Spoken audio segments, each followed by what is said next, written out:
Éternel Père de grâce, Père d'éternité et d'amour, c'est dans ta présence que nous tenons ce matin pour te dire merci pour ton amour, tes bontés, tes compassions qui s'élèvent chaque jour, chaque matin pour nous. Et ce matin, nous sommes rassemblés, le peuple de Dieu et moi-même ici, simplement pour nous tenir là et recevoir de toi grâce sur grâce. Nous voulons aller de l'avant avec fermeté, avec assurance et avec foi. Nous te bénissons, te louons, te glorifions pour cela. Merci pour la parole de révélation que tu nous donnes ce matin. Que toute la gloire soit à toi, Père. Au nom de Jésus. Amen. Asseyez-vous dans sa présence. Donc, ce matin, nous rendons grâce à Dieu notre Père. Nous avons mis quelques jours d'accent sur l'onction intérieure, l'onction extérieure. Et nous allons aller, et je vais revenir sur quelque chose parce que je vois que plusieurs n'ont pas saisi le fondement sur l'onction, parce que nous venons de loin et plusieurs ont compris l'onction tout juste pour faire des miracles et tout. Ils ont compris mal la présence de Dieu.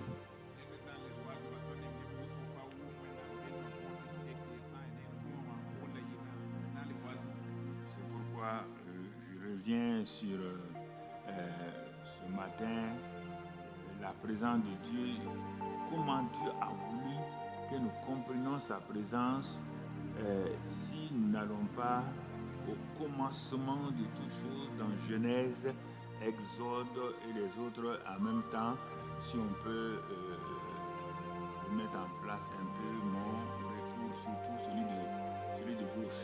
Voilà.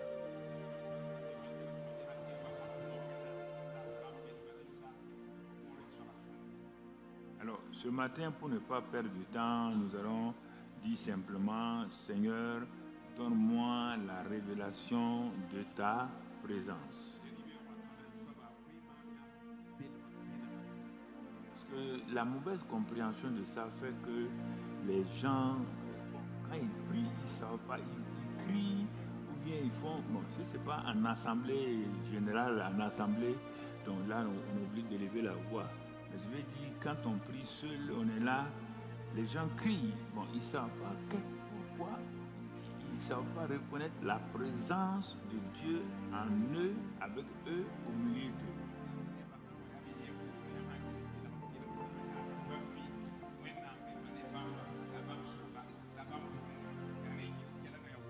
Quand nous regardons la Bible et que nous examinons attentivement, il y a eu 3 grandes phases de la présence de Dieu que Dieu voulait nous enseigner et que nous comprenons jusqu'à ce que nous vivons aujourd'hui, nous les gens du temps de Jésus-Christ.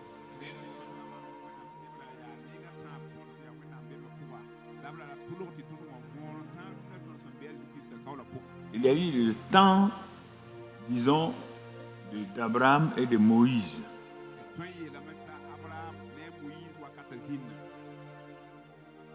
La présence de Dieu n'était pas encore bien définie, n'était pas claire à leurs yeux.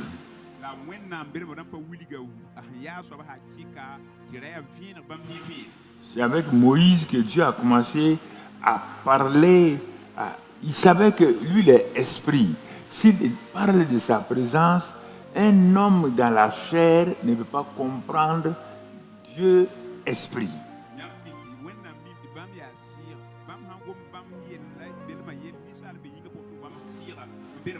Et c'est pourquoi même aujourd'hui, quand on dit que Dieu est en nous là, quelqu'un va aller avec Dieu en lui et il va aller voler, étendre sa main, voler avec Dieu en lui. Donc ça veut dire qu'il n'a jamais compris que Dieu en lui, il n'a jamais compris ça.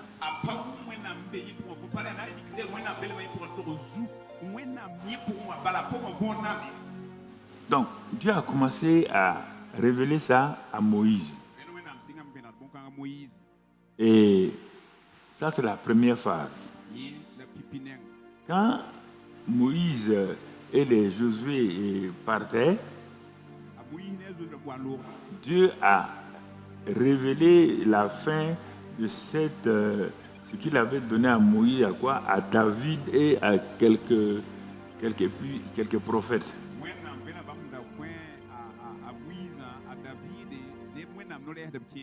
Tel que Samuel.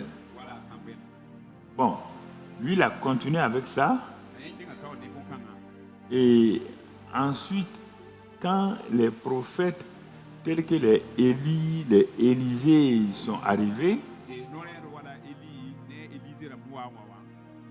on ne voyait plus, je disais qu'on ne voyait plus parler de la présence de Dieu comme Dieu a parlé à Moïse. D'autres termes ont commencé à agir, à apparaître, l'Esprit de Dieu sur moi, l'Esprit de Dieu sur David, sur Saül, etc., etc., etc.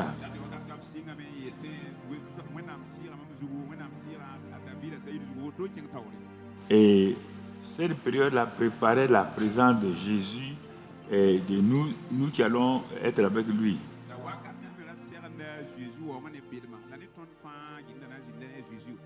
Donc quand ces grands prophètes-là ont commencé à apparaître, et ils vont avoir la fin avec Jean-Baptiste.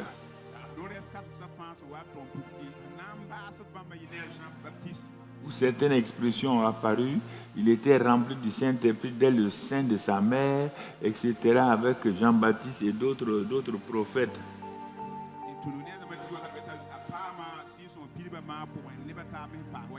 On voyait qu'une autre phase de la présence de Dieu allait apparaître. Effectivement, puisque Jean-Baptiste dit qu'il était rempli de l'Esprit dès le sein de sa mère, tout de suite on tombe sur Jésus lui-même, et là encore, il a été conçu par le Saint-Esprit dans le sein de sa mère.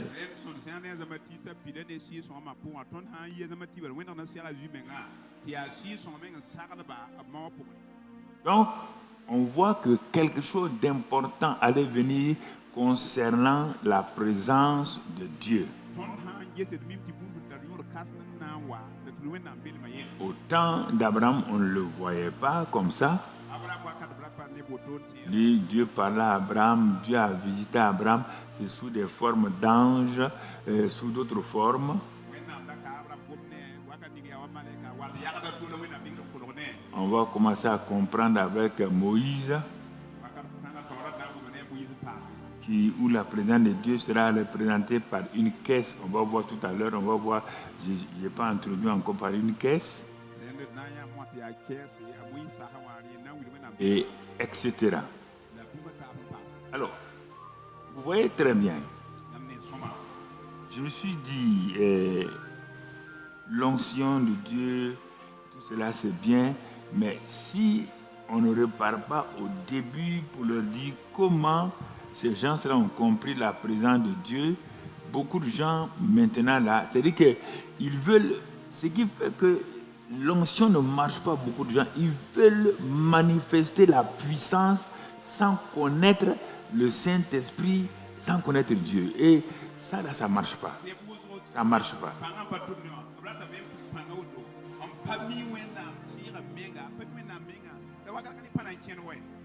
Ça ne marche pas.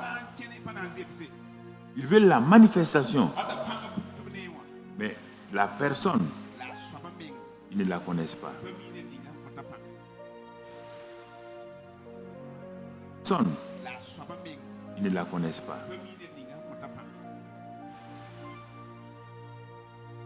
C'est ça dans le monde pentecôtisant en général.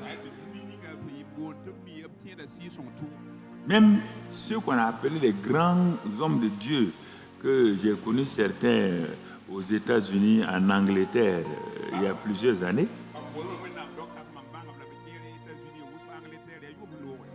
Quand j'ai vu comment ils ont terminé,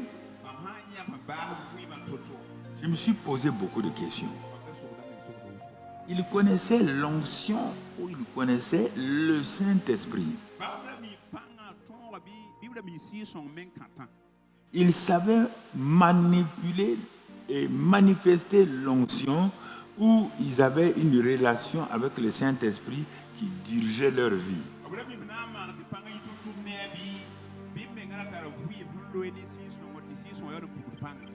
Bon, toutes ces choses ont été créées sur la base des phénomènes qu'on a appelés plus tard le baptême du Saint-Esprit, le parler en langue et tout.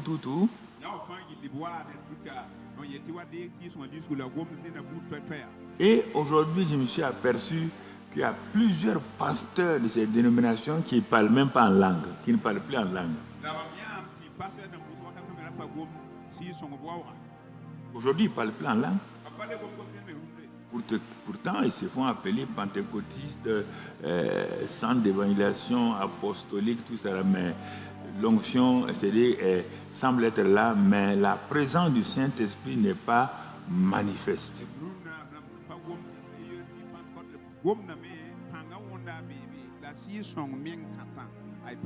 Parce que j'ai expérimenté toutes ces, pas les phases dont je viens de parler, c'est-à-dire que ce qu'on appelle l'onction et tout, j'ai vu la puissance de l'onction. J'ai vu la puissance de l'onction faire terrasser toute une assemblée. J'ai vu la puissance de l'onction faire des miracles et tout. Maurice Selou et Béni et on était ensemble.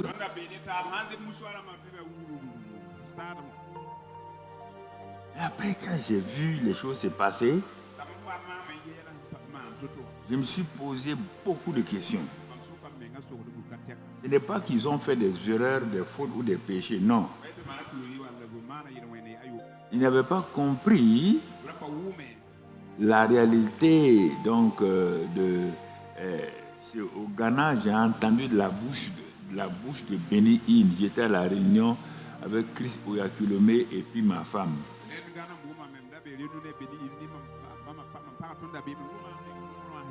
À Accra, on était à la réunion. Parce que Chris Oyakhilome nous avait invités. On est parti. C'est là que Béni In a dit lui-même de sa bouche. La fameuse phrase Christ en nous là. Il ne comprenait pas ça. Il ne comprenait pas le BAB de la présence de Dieu en nous et avec nous. Il connaissait l'onction extérieure.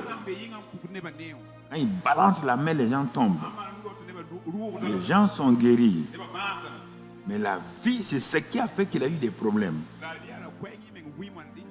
Il a confessé ce jour-là à Accra. Il a confessé devant nous tous. En ce temps, j'avais déjà compris qu'il avait ces problèmes-là. Mon frère. Parce que j'avais commis une erreur comme cela avant lui, donc dans les années 95, 96, 97.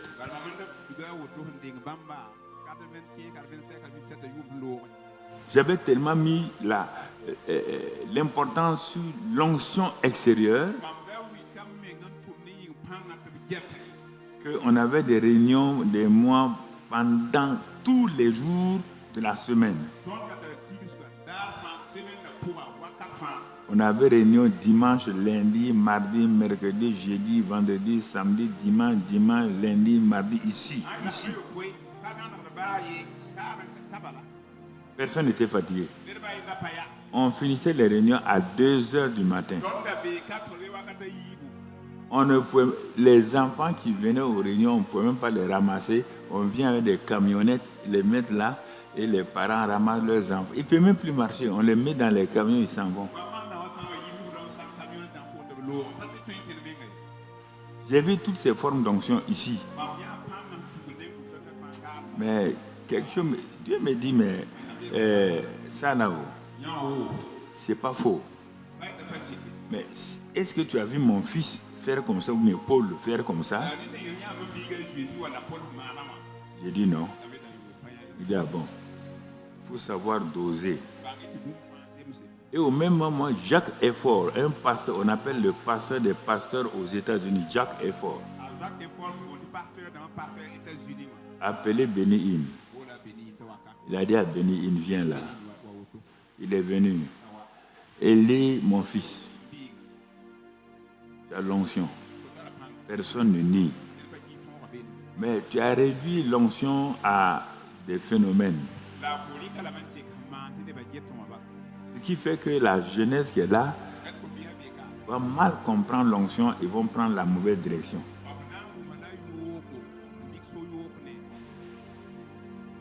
Il dit comment ça? Il dit non. Tu as montré à la génération montante là que l'onction, c'est tout juste balancer les bras, faire tomber les gens, toutes ces choses-là. Bon, ça peut se faire, mais il ne faut pas mettre trop l'onction sur quelque chose de saint qui est lié au Saint-Esprit lui-même à des phénomènes spectaculaires.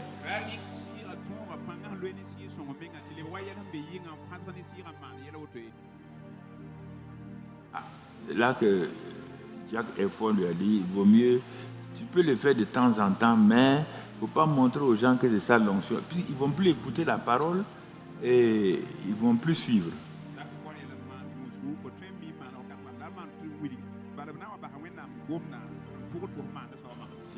C'est là que nous avons expérimenté ici avec notre église de Bobo, où à un moment donné, le frère Papa Traoré, Lati Gibril est parti là-bas. Comme lui, il est très sérieux, il comprend la parole. Il vient me dire, hé, hé, hé, l'église de Bobo a dévié. Hein.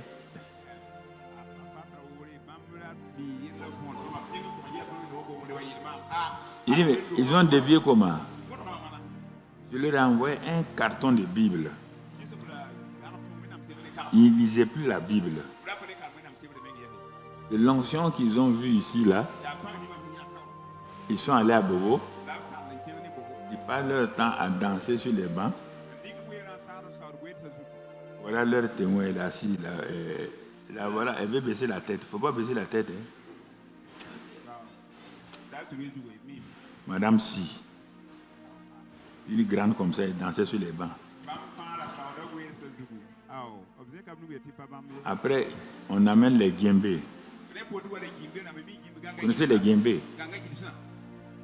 Après avoir dansé sur les bancs, on amène les guimbés. Maintenant, les gens s'asseyaient. Paranga, paranga, paranga, paranga, paranga, paranga, paranga, paranga, paranga, paranga, paranga, paranga, paranga, paranga, paranga, paranga, paranga. Il est guimbé là. Les filles là dansaient comme ça. Certains même ont enlevé leur slip pour montrer. Je ne mens pas. Je téléphone à mon fils là-bas. Il dit, mais l'onction, c'est comme ça maintenant. Il m'a dit, non, qu'ils ont compris mieux que moi. Et ces gens-là même l'aidaient. Lui que non, ils ont l'onction plus que Ouagadougou. Et ça s'est terminé, ils sont allés voir le directeur général de l'ONEA de Bobo pour lui demander la clé de l'eau de Bobo. Il dit que c'est à eux l'eau, ils vont sanctifier l'eau de Bobo de l'assaut.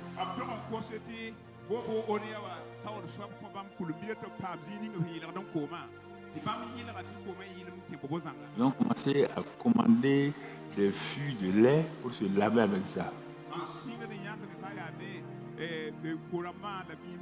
Non, mais il y a eu tellement de dégâts que moi-même j'ai amené, mais que les jeunes ont pris sans expliquer. Dieu m'a donné, c'est bon. Oh, tout le monde s'est jeté là-dedans. Vous comprenez? C'est ça qui a fait. J'ai dit, Dieu, si c'est ça, moi j'arrête tout. Dieu m'a dit, quand tu fais une erreur, tu n'arrêtes pas tout, tu corriges l'erreur. Pour permettre aux gens d'aller loin. Donc, vous voyez, frères et sœurs, les choses sur l'onction, parce que si ce n'est pas bien compris, Et bon, j'avais l'onction réelle, c'était pas faux. Il y a des moments quand je prêche, l'onction vient sur mon pied droit. Je tape ça sur le sol. Je tape mon pied droit là sur le sol. Et je vois la présence de Dieu et tout. Tous les jeunes que j'ai dit après de prêcher ici, il arrive à un moment donné, quand ils montent un peu ici, je les regarde. Avant que je sache, ils tapent leur pied droit. Il dit c'est quoi?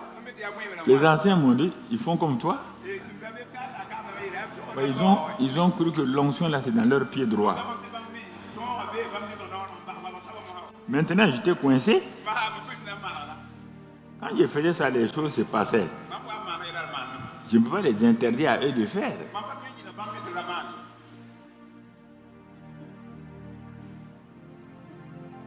Vous vous rappelez, il y a une équipe qui est venue, d'Européens qui sont venus d'où là, et les anciens peut-être, ils ont commencé à faire l'onction de Belgique. Voilà, c'était une idée. Ils sont venus ici, ils ont voulu faire, ils ont tellement exagéré que j'ai été obligé d'arrêter en pleine réunion. J'ai dit, on va arrêter comme ça. Parce que si je continue comme ça, là, c'est l'église là qui est partie. Pousse les gens, on met le pied derrière, le type tombe. Que c'est l'onction. Moi, il dit, mais ton pied droit qui est derrière le pied de l'autre là. Et puis celui qui prie la pousse. Dieu me dit, si quelqu'un tombe et puis il casse sa tête, tu as un problème. Donc tu vois. Donc, quand on n'a pas l'expérience, c'est pourquoi je reviens dans la simplicité pour vous donner. Aujourd'hui, là, c'est simplement pour vous dire. Donc, tu comprends?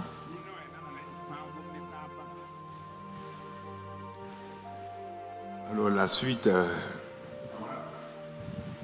c'est en ce moment qu'il y a eu beaucoup de problèmes. Et aujourd'hui, c'est pourquoi le Seigneur m'a montré de revenir à la présence de Dieu d'abord. C'est ça qui est important. Ce n'est pas l'onction elle-même. L'onction dépend de quelqu'un qu'on appelle le Saint-Esprit.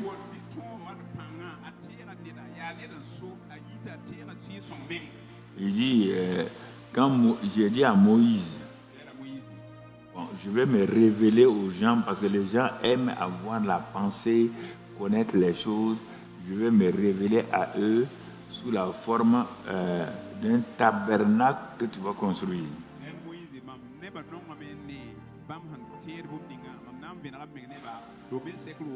Il y aura trois parties. L'extérieur avec l'autel d'airain où on fait les sacrifices qui représentent la croix. Le lieu saint. Dans ce lieu saint-là, il y a les pains de proposition, il y a la vie chrétienne, mais qui est encore charnelle.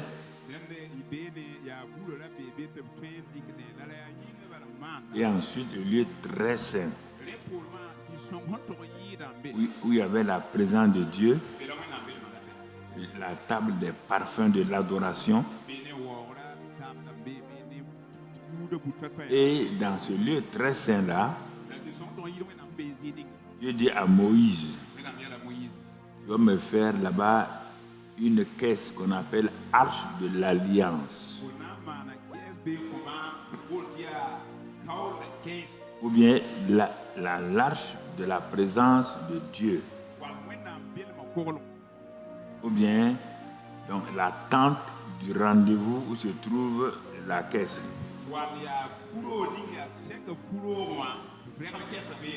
Dans cette caisse-là, à l'intérieur, tu vas mettre les commandements, c'est-à-dire les commandements que je t'ai donnés là. Mais ce sera une fois par an. Quand tu viendras, l'arche, si on peut me donner la photo, bon, pas la photo, l'image de l'arche, voilà, une caisse comme ça, c'est en bois d'acacia. Global, c'est du bois, mais un bois spécial qui ne pourrit pas. C'est l'humanité de Jésus-Christ qui allait venir. Et cela est recouvert d'or. Ça, c'est la divinité de Jésus. Donc, l'arche représente Jésus-Christ. Donc, il est Dieu, mais il va venir, il va s'incarner pour venir comme un homme. Il contient la parole, la vie, c'est-à-dire les commandements et le truc de la verge de Aaron qui a fleuri.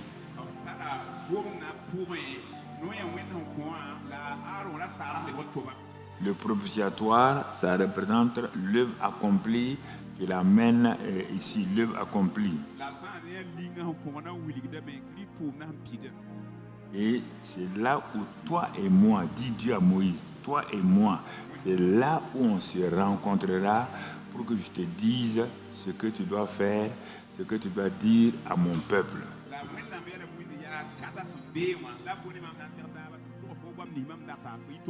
Les chérubins, c'est la manifestation de l'œuvre, c'est-à-dire des choses, des créatures divines que Dieu a créées.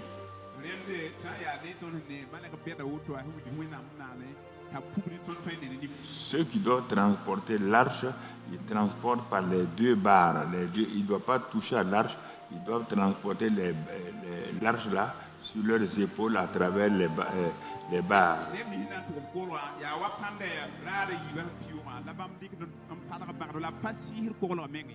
Voilà. Ce sera aussi, mon frère, ma soeur, le lieu où Dieu va révéler les secrets de la conduite donc de son peuple sur la terre.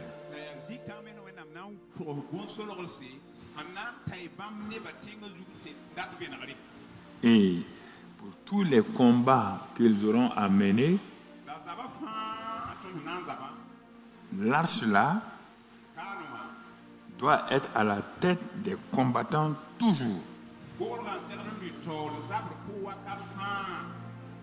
Toujours. Ce n'est pas fini. L'arche de ma présence là. Donc, comme il l'a fait avec Josué et 3, quand Josué devait traverser le Jourdain, donc l'arche devait être portée par les sacrificateurs et ils devaient mettre les pieds, les premiers dans l'eau, et quand ils vont mettre leurs pieds dans l'eau avec l'arche, Dieu va ouvrir le Jourdain.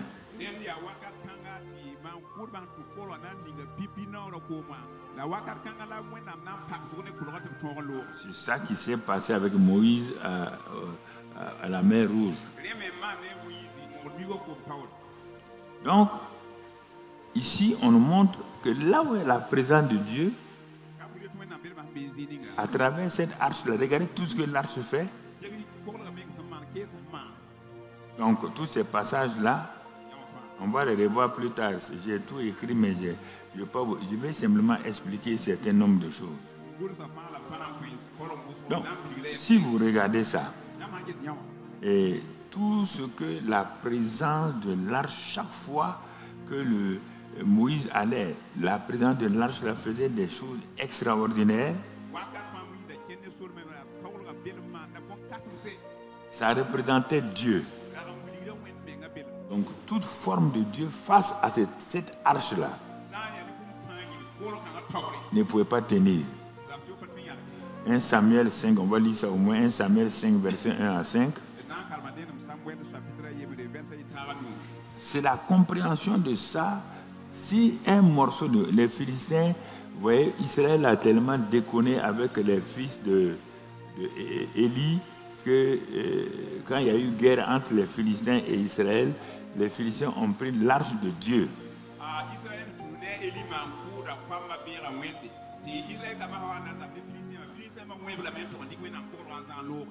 Mais regardez, ils ont pris l'arche, ils n'ont pas pris Dieu. Regardez ce qui va se passer. Les Philistins étaient contents, croyant que leur Dieu, comment il s'appelle, leur Dieu, le Dieu, hein? Dagon, avait vaincu Dieu. Ils ne savaient pas qu'un homme peut faire une faute, ça va lui coûter cher, mais ça ne change pas Dieu.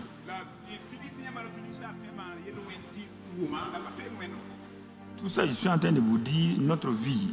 Regardez l'arche là, c'est notre vie comme ça. Nous perdons les combats, mais ce n'est pas Dieu qui perd les combats. La présence de l'arche. Parce que nous allons être l'arche vivant avec Jésus. Tout ce que cette arche en bois là a pu faire, nous aussi, on doit faire mieux que l'arche là. Ils ont pris l'arche. Ils l'ont amené à Ebenezer, à Asdod. Regardez, deux dieux vont se rencontrer à travers deux symboles. Écoutez, c'est de ça que je parle. On va parler de l'onction.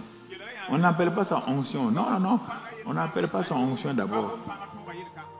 Mais je vais te montrer que quand Dieu utilise même un morceau de bois là, le morceau de bois là honore Dieu plus que nous qui sommes vivants en qui Dieu habite. Donc, les Philistins ont pris l'arche. Ils l'ont amené chez eux. Pour eux, la présence de l'arche chez eux veut dire la défaite de Dieu. Non. La prise de l'arche veut dire simplement la présence de Dieu a été transportée dans l'autre camp et ce sont ceux qui ont laissé partir de la présence là qui vont subir.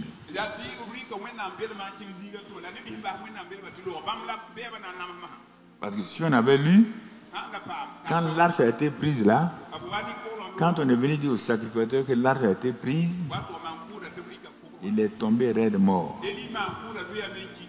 Ses deux enfants sont morts. Comment on appelle ses belles-filles, c'est ça? Ont accouché, mais il y a une qui est morte, elle dit en criant que la gloire a quitté Israël. Si on a pu prendre l'arche là, la gloire a quitté. Donc, ne pensez pas à l'arche d'abord dans un sens où on fait des miracles. Non, c'est ça l'erreur. Je suis arrêté, j'ai dit, si je ne m'arrête pas pour expliquer là, quand je vais arriver au don spirituel, ils vont s'emparer de ça encore, faire les mêmes erreurs qui vont leur coûter cher.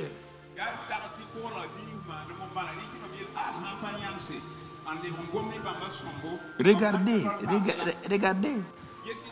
C'est Dieu qui a dit que là. Mais regardez. Maintenant, donc, après s'être emparé de l'arche de Dieu, les Philistins la firent entrer dans la maison de Dagon et la placèrent à côté de Dagon.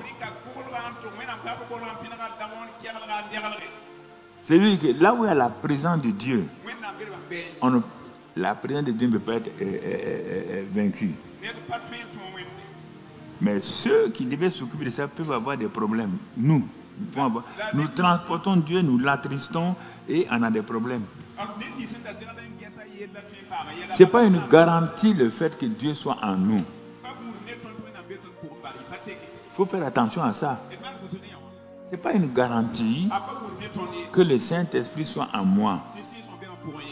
Regarde, quand la présence du Saint-Esprit est partie, de l'arche est partie chez les Philistins, regarde le miracle que ça fait là-bas. Mais regarde, on n'a pas le temps, comment Israël pleurait à cause de l'absence de l'arche. Le pays était devenu morose. Il n'y a pas de paix en eux. La présence de Dieu manquait. Bon, Philistins, ils n'avaient pas de joie parce qu'ils ne connaissent pas l'Éternel. Mais ils ont voulu se vanter. Ils vont en payer le prix. Quand ils ont osé poser l'arche de Dieu et l'arche de Dagon, regardez, oui, Dieu est puissant, il est puissant. Au moment où Dieu faisait tomber Dagon, en ce temps, Israël était esclave. À quoi ça te sert que ton Dieu soit puissant et toi tu es esclave dans le péché, tu es esclave dans la misère, tu es esclave dans la pauvreté? À quoi ça te sert? Parce que tu n'honores pas Dieu. Tu n'honores pas Dieu. Regardez. Il a placé à côté de Dagon. La suite, mon ami. Le lendemain, les Asdodiens qui s'étaient levés de bon matin trouvèrent Dagon étendu la face contre terre devant l'arche de l'Éternel. Il prit Dagon et le remirent à sa place. Bon, nous, en tant que chrétiens, on dit gloire à Dieu. Il ne faut pas dire gloire à Dieu. Ton Dieu n'a pas été vaincu. Et toi, tu es dans la défaite. Ça ne sait. Dieu t'a donné l'arche là pour montrer que lui, il est invincible et que lui, il est avec toi partout. Il t'a donné la même chose. La présence de Dieu, il a dit, je suis en vous, avec vous tous les jours. Mais regarde comment tu es dans la défaite. Regarde comment tu es dans la misère. Regarde.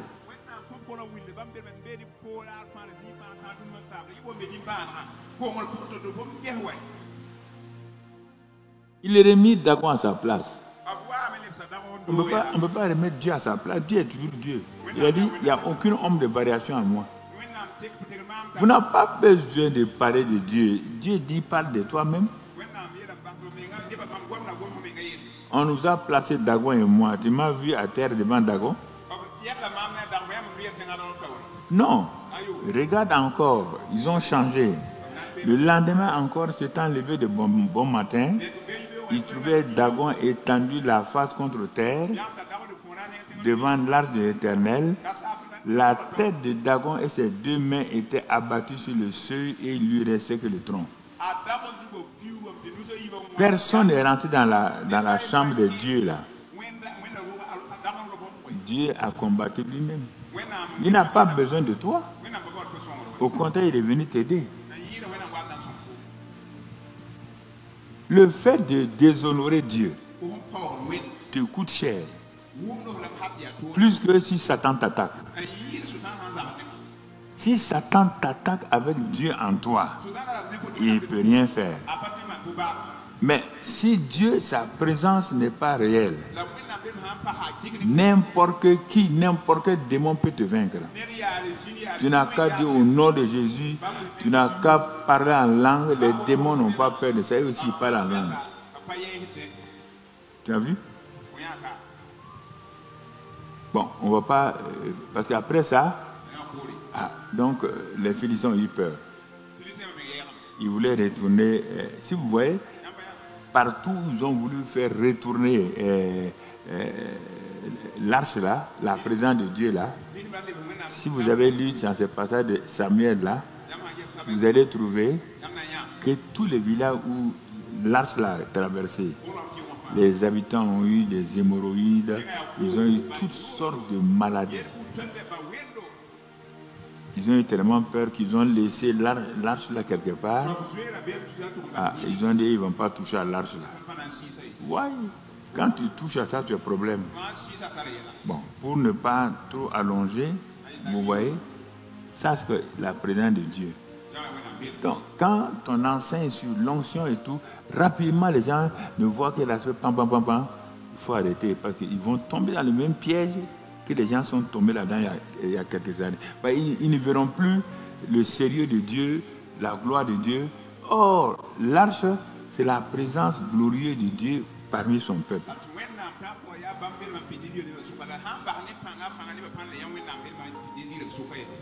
Mon frère, c'est important. Quand tu regardes toutes ces choses-là, tous ceux qui ont honoré l'arche là, ils ont, bon, j'ai noté quelques éléments.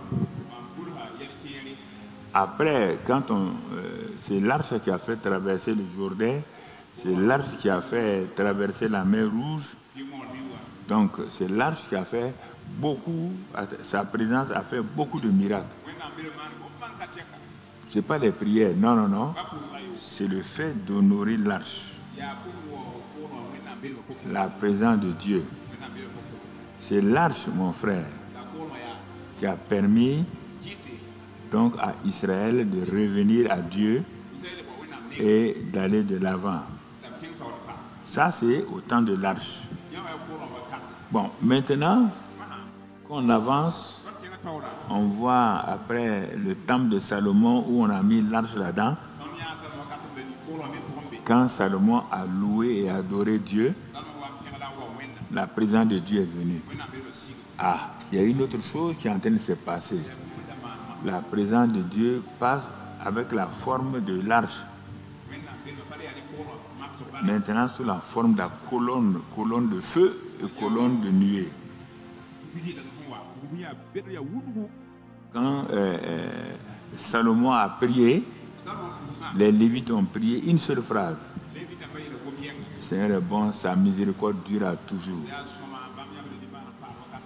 Quand ils ont chanté, c'est de tout leur cœur, on voit quelque chose de se passer. Il y avait l'arche de Dieu qui était là, mais maintenant, donc les Lévites et Salomon voient quelque chose de nouveau. Mais qui les avait accompagnés depuis longtemps et qui les accompagnait jusqu'à la mer Rouge, qu'on appelle la colonne de feu, la colonne de nuée, qui est le symbole de la présence de Dieu sous la forme de nuée. Mais les gens n'ont pas fait attention à ça. Donc tu comprends. Et après cette période-là, on voit, c'est pour ne pas vous retenir, on voit maintenant cette présence de Dieu-là venir sous le nom du Saint-Esprit de l'onction. Parce que l'arche là, on ne peut pas l'amener partout. Si c'était l'arche sur laquelle nous on devait dépendre, comment on va faire? Une seule arche qui est en Israël. Comment l'arche là va venir ici? Donc, au fur et à mesure, Dieu est en train de révéler que c'est sa présence là qui compte. Si tu comprends sa présence, que ça soit sous forme de fumée, que ça soit sous la forme d'une caisse, et que tu honores ça, c'est pas important. Tu vas rentrer dans sa gloire. Il va t'honorer. Même son ami David, l'homme selon le cœur de Dieu, qui s'est amusé un jour. Pourtant, il n'a pas négligé. Hein? Il était tellement content de la présence de Dieu qu'il a voulu transférer de la présence de Dieu là où il était, jusqu'à Jérusalem. Les bonnes intentions, c'est pas ça qui plaît. Non, il avait une bonne intention. Il a acheté un char neuf.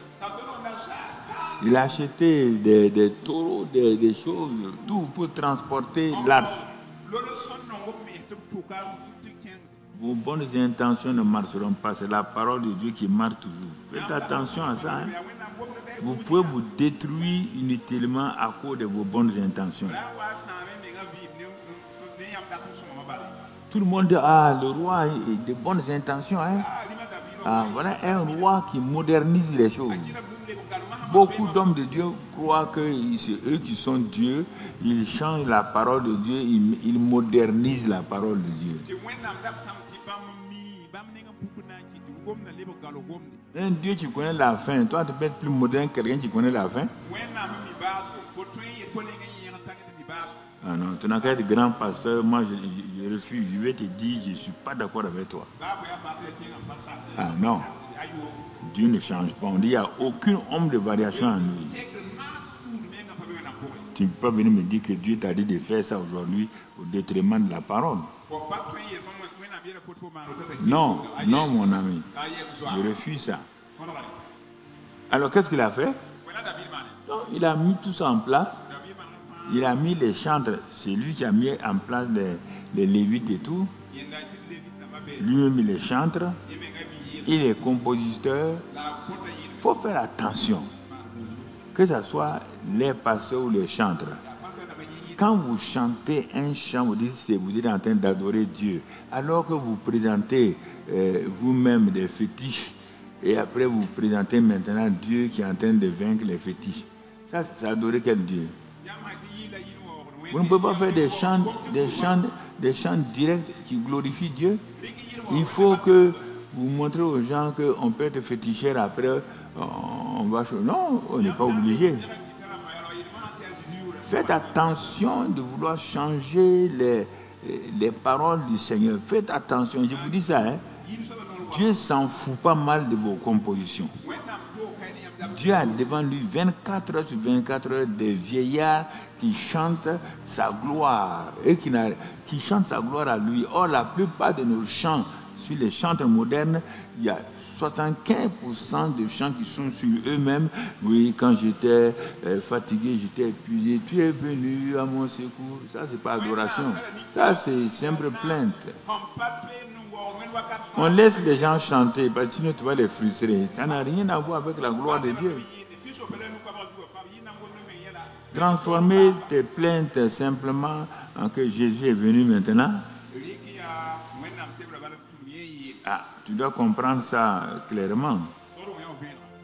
Parfois on laisse passer certaines choses, mais les gens croient que c'est valable. C'est pas valable. Hein? Il n'y a pas un chant. David avait 3. Il était roi, moins, sacrificateur et prophète. Personne n'a été comme ça si ce n'est Jésus. Dans la Bible, là, personne n'a eu ça comme David. Il faut faire attention. Regardez les chants qu'il a composés. Regarde les psaumes. Regarde toutes ces choses-là. Et c'était, Dieu a dit clairement, c'est mon ami, celui-ci là, c'est mon ami. C'était un homme selon mon cœur. C'est David là. Il faut faire attention. Tu veux faire quoi? Ah oui, on va faire ça pour Dieu. Est-ce que Dieu a besoin de toi? Est-ce que Dieu t'a dit de faire? Je pose la question, Dieu t'a dit de faire? Quand je parle, les gens veulent ces choses. Donc, ok. On ne fait pas des choses pour Dieu. Dieu veut que tu fasses ce qu'il t'a dit de faire. Un point, c'est tout. Non, il a mis tout en place. Le peuple était content. Parce que quand ils vont arriver à Jérusalem, ils vont bien manger. Ils auront tout. Ils ont commencé la célébration. Les gens dansaient.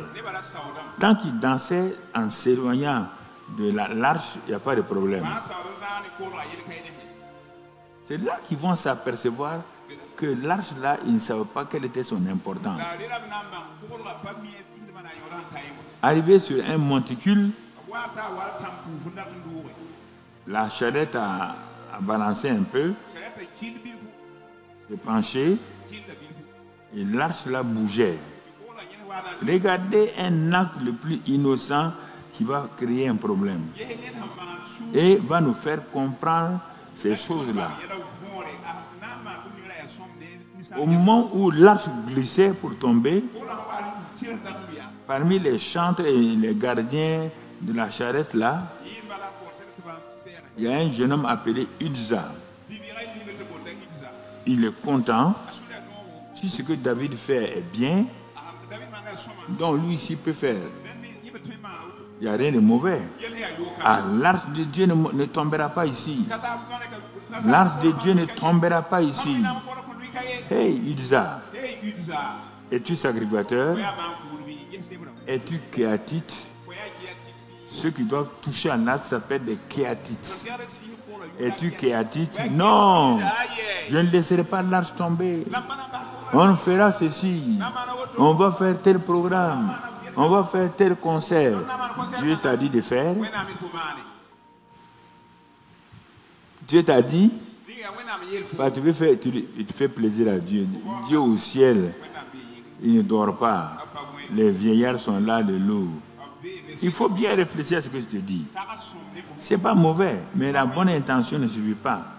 Il étend sa main pour arrêter l'arche. Le feu, pas Satan, hein? Dieu envoie le feu, il brûle, il dit ça comme du charbon. Il le brûle comme du charbon. David est fâché, Dieu dit je m'en fous. Si toi-même tu fais tout de suite, tu passes. Tout s'est arrêté. Quelle était l'intention de David? Pourquoi Dieu a envoyé le feu sur Uza? L'innocent Uza, c'est un innocent.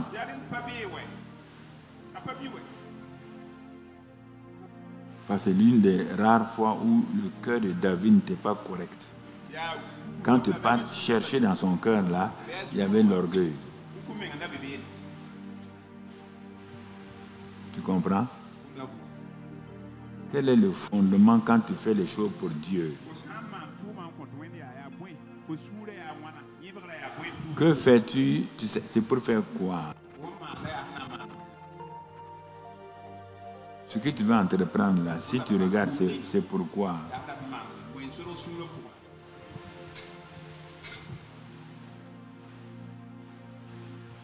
Il est fâché.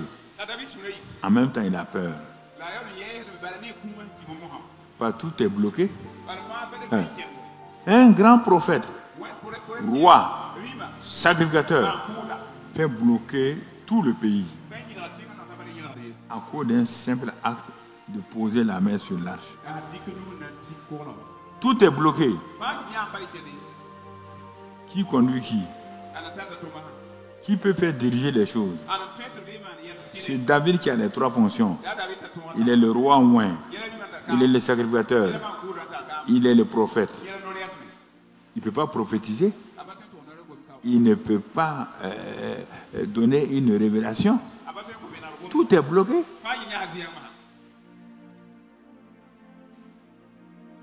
Quand il a regardé, il ne sait plus où on va aller. Comment il va faire? Faites attention. Il y a des moments où il faut rentrer en vous-même pour savoir dans quelle phase vous êtes. Tout le temps, on va faire ça pour Dieu. On n'a pas besoin de... Dieu t'a dit de faire. Tu as fait ce que Dieu a dit de faire? Est-ce que tu as fait ce que Dieu t'a dit de faire?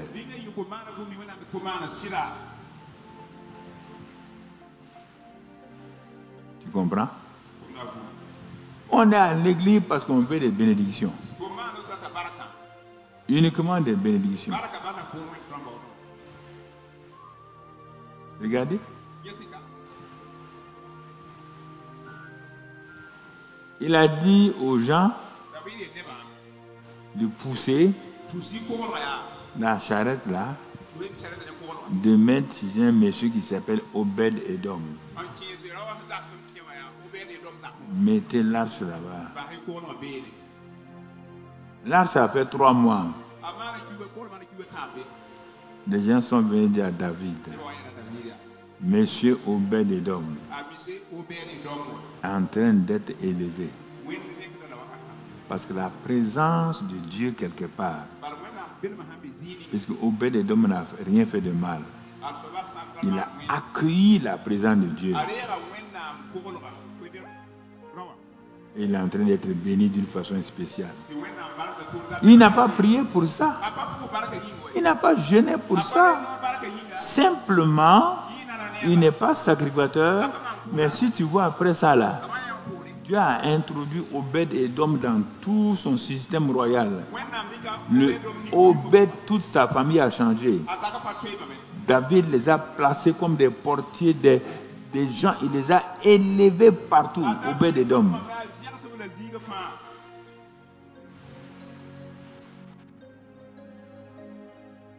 C'est là que David s'est repenti. Il a dit qu'on ne peut pas changer de système de Dieu. Qu'est-ce que David avait oublié? Que n'importe qui n'a pas le droit de toucher l'arche. Ah, ça veut dire quoi? David va humblement chez les sacrificateurs, ceux qu'on appelle les Kéatites. Les seuls qui ont le droit de porter l'arche, de toucher l'arche. Il dit, à cause, tu vois, il met le problème sur lui. À cause de votre absent, ils n'étaient pas absents, ils sont présents. Tu ne les as pas appelés.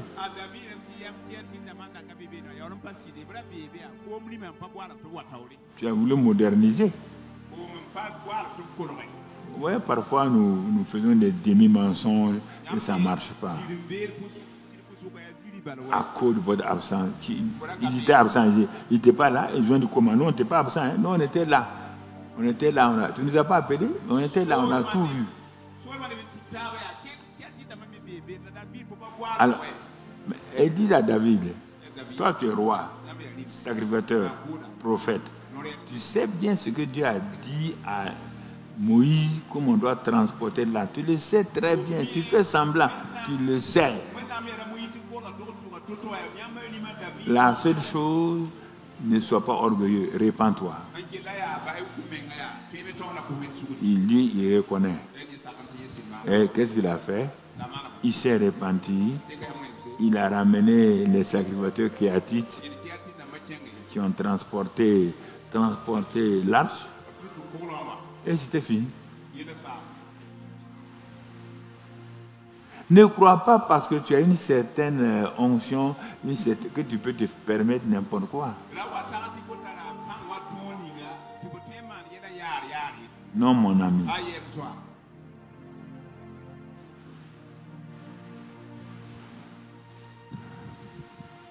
Saül.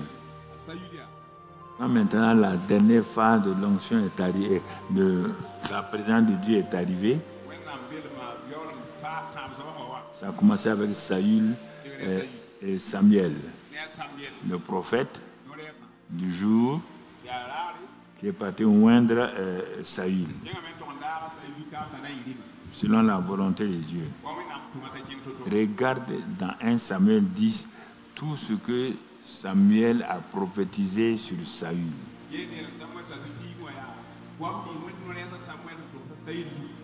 Quand tu nous quitteras, tu trouveras des gens avec des pains. Il a prophétisé beaucoup de choses. Il dit après ton cœur, quand tu vas partir, ton cœur sera changé en un autre homme. Ton cœur sera changé en un autre homme. Et tout ce que Samuel a prophétisé s'est accompli dans la vie de Saül. Il a été oint. Tout, il a tout. Donc ça c'est là. On a vu l'arche, la présence de Dieu. On a vu la colonne de feu et de nuée rapidement. Mon frère, on voit maintenant l'onction qui descend par le fait qu'on a oint d'huile. On a oint d'huile Saül et puis plus tard David même.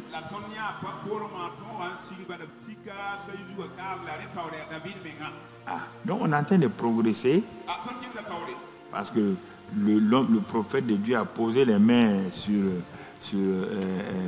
Saül. Il a posé les mains sur David. Tous les deux ont eu onction avec des signes clairs. Tu entends mon frère? Mais il y a un qui va perdre cette onction-là. Saül. Ce que Dieu dit de faire, il fait le contraire. Malgré ça, il a eu des victoires sur les Philistins. Dieu a parlé à Saül 3 fois. On n'a pas le temps de dire. Il n'a pas fait. La dernière fois, il a parlé d'un roi appelé Agag. Voilà, Agag a fait ça, il dit va. Voilà ce que tu dois aller faire à Agag. Saül s'en va. Quand il voit Agag, il dit Dieu ne peut pas faire ça. Un grand roi comme ça, un homme beau comme ça, Dieu peut te tromper aussi. Dieu peut te tromper. Continue cette pensée-là. Dieu peut te tromper. Continue seulement. Dieu a prophétisé sur toi par le même prophète. Et tu as vu la chose s'accomplir. Le même Dieu vient par le même prophète te dire, voilà, va ce que je te dis de faire à Agag. Il s'en va là-bas. Il fait le contraire. Et Samuel dormait. Dieu vient et il réveille Samuel. Et il dit, mais ton gars là, Samuel dit à Dieu, c'est pas mon gars, c'est ton gars. C'est toi qui as dit d'aller le moindre, non? Il dit oui. Mais il désobéit. Hein? Malgré l'onction, il désobéit. Oui. Malgré les victoires, il désobéit. Oui. C'est là que le prophète lui dit, oh. Et tu ne sais pas que désobéir à Dieu là, malgré l'onction là, c'est idolâtrie, c'est la sorcellerie. Vous appelez les gens sorciers ou autres. Dieu dit que un chrétien qui désobéit à Dieu, c'est un sorcier.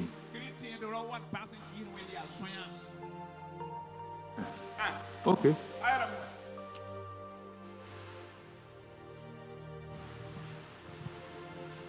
J'ai ce message. Viens voir le message que j'ai préparé. Hein? Viens voir, lis le titre. L'onction ôte le fardeau de ton épaule et te fait éclater le joug. Mon message ce matin préparé hier nuit, c'était ça. L'onction, Dieu me dit, bon, si l'onction ôte leur fardeau et brise, fait éclater le joug. Isaïe 10, 27. Et qu'ils ne savent même pas qu'est-ce que la présence, comment honorer la présence là. Ils vont aller où? Il dit, les jeunes peuvent prêcher ça. Toi, tu n'as pas le droit de prêcher parce que tu es responsable de mon peuple. Si ce qui leur arrive n'est pas bien, je te mettrai de côté. Donc ce matin, quand je me suis levé, j'ai changé tout de suite. Il dit, Seigneur, donne-moi la révélation de ta présence. Quand ils vont prendre ma présence au sérieux, ils vont l'honorer. Tout ce que tu vas prêcher là, tu vas voir se manifester. Mais ceux qui ne veulent pas là, qui veulent l'onction, la puissance, faire ce qu'ils veulent là, laisse-les, je m'occuperai d'eux. Il dit, ne te fatigue plus. Hein. Tu t'es trop épuisé.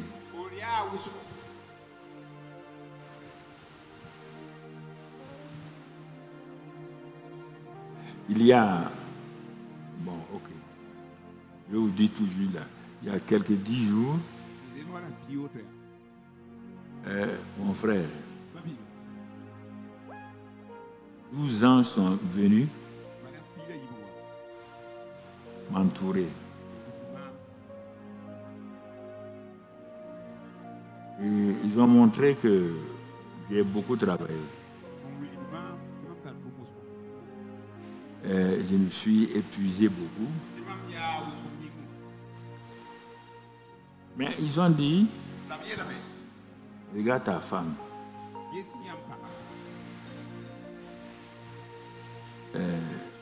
Un ange est venu vers moi. Je suis l'ange que Dieu a envoyé pour toi. Ne t'inquiète pas.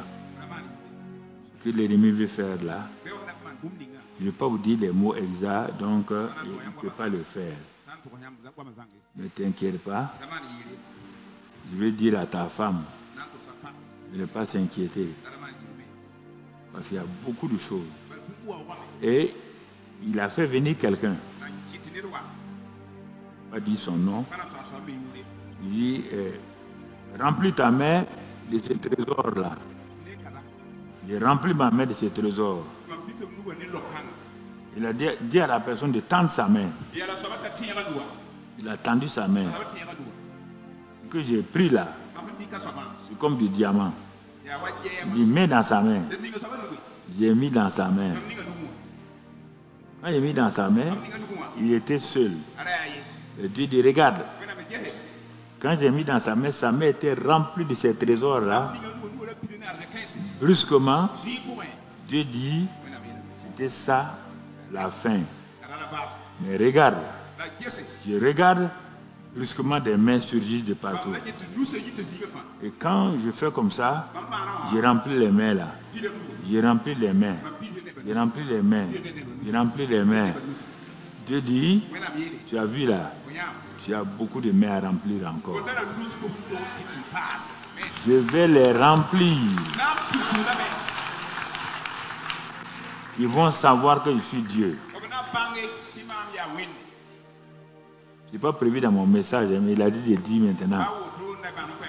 Voilà, je ne vais pas te mentir. Les 3 dernières semaines, c'était des semaines de vision et de révélation. De vision et de révélation. Mon frère, ma soeur. Wow. Donc, 2 messages. Hier nuit et le message que je prêche ce matin, là, c'est ce matin.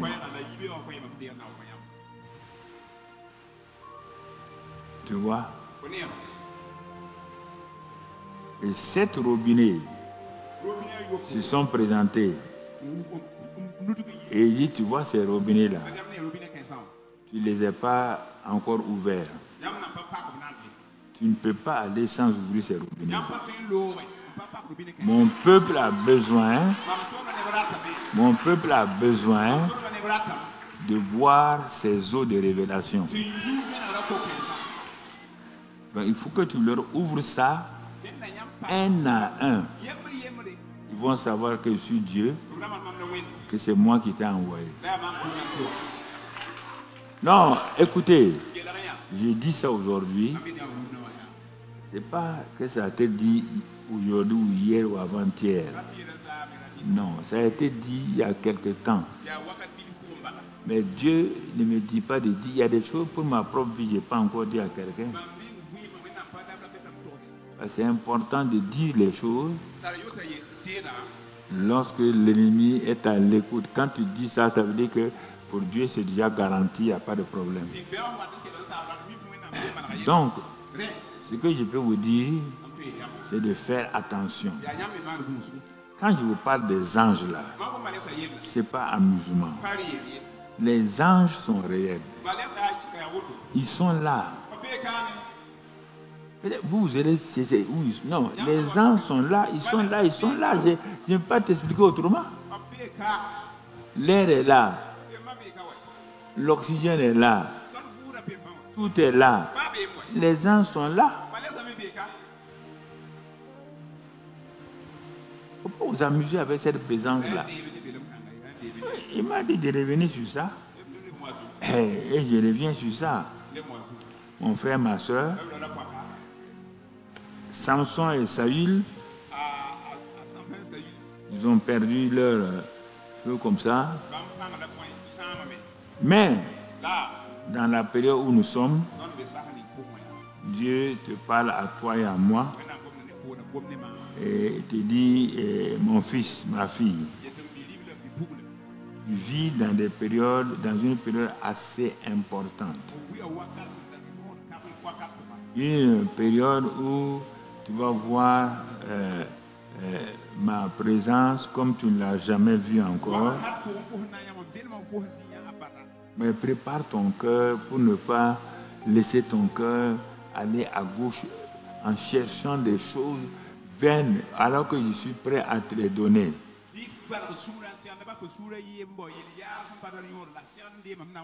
Ce que j'ai donné au premier homme là, c'est un truc qui est plus que l'or, le diamant. Lui, il ne venait pas pour chercher ça. Lui, il venait pour chercher des bénédictions.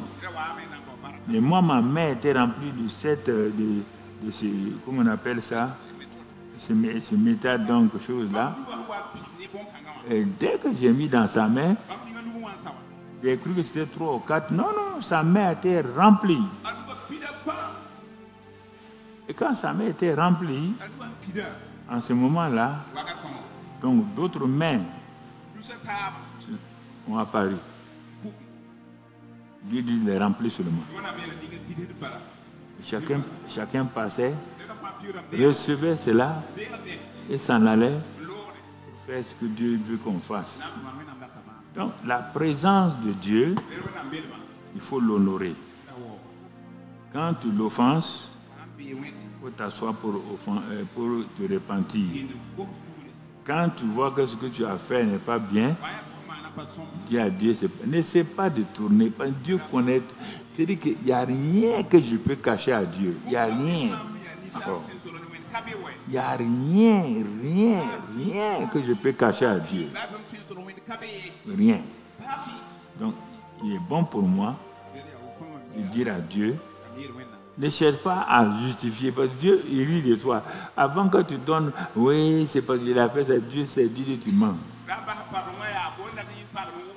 Moi, je connais les pensées des hommes. Ce que tu dis là, c'est du mensonge. Et là, c'est lui qui a fait, il dit c'est faux. Et il dit, même les anges là peuvent dire que tu mens. Pourquoi tu veux jouer à l'orgueilleux? Donc, ce que je vous ai dit là, de même que l'arche là a été le moyen par lequel Dieu a fait de grandes choses, maintenant, c'est toi qui es l'arche de Dieu. Non, parfois vous ne croyez pas en vous-même. Cette arche-là, sûrement Dieu va l'amener au ciel pour être un témoin. L'arche là va parler, va dire, moi, un morceau de bois. Mais quand Dieu a parlé sur moi, que je dois faire ça, j'ai tout fait. Toi, tu as été fait à l'image de Dieu. Toi, tu n'étais pas du bois.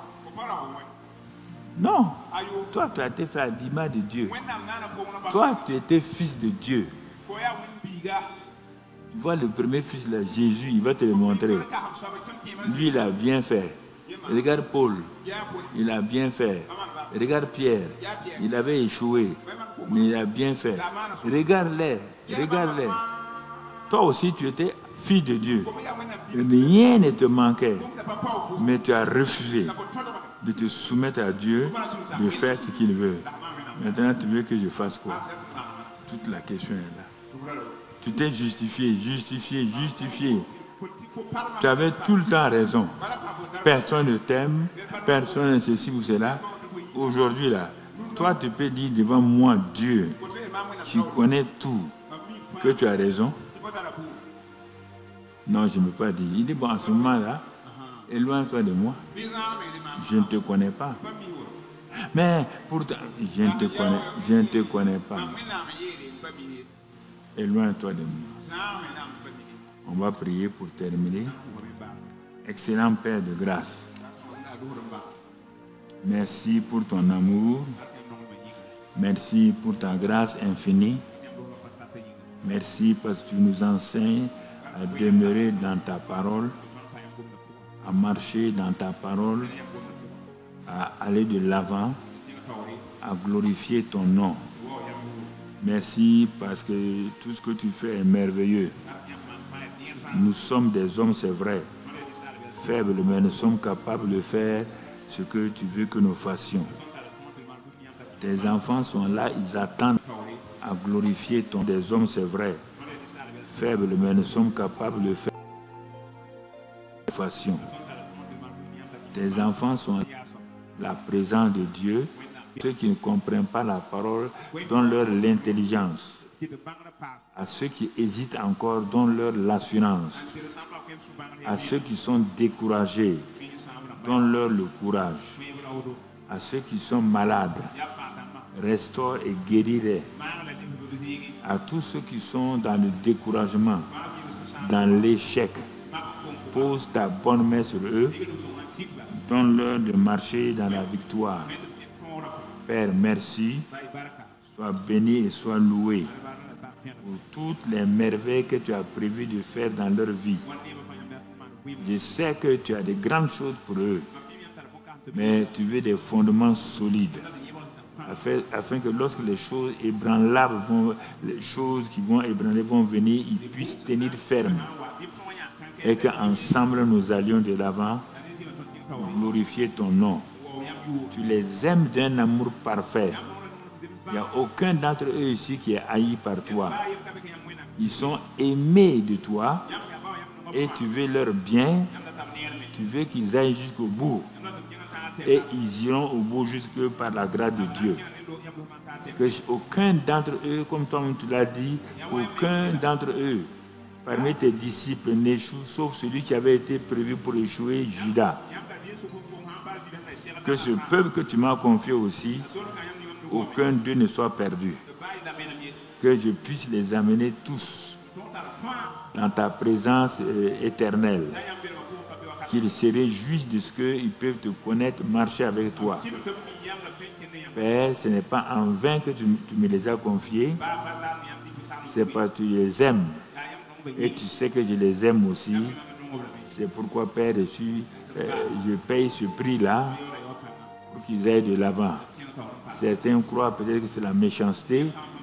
Non, Seigneur. Méchant pourquoi? Pour rien. Mais l'amour corrige. L'amour, en tout cas, pose sa main pour corriger. Et c'est ce que tu fais maintenant. Que ta grâce soit sur eux. Que ta bénédiction soit sur eux. C'est au nom de Jésus-Christ que, Père, je t'ai prié ce matin. Au nom de ton Fils Jésus. Amen.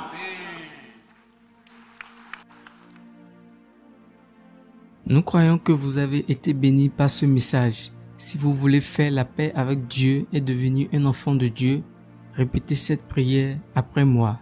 Dites: Éternel Dieu, je reconnais que je suis pécheur et je te prie de me pardonner.